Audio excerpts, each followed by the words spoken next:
Insert chart, pie, column. Select the data you want to represent in the pie chart. Go to the Insert tab in the Excel ribbon. In the Charts group, click on the Insert Pie button.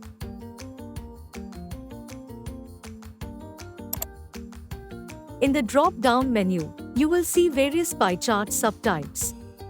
Select the subtype that best fits your data presentation needs.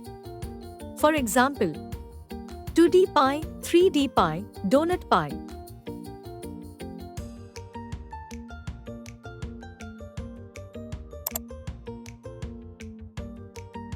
Or if you want to represent in the column chart.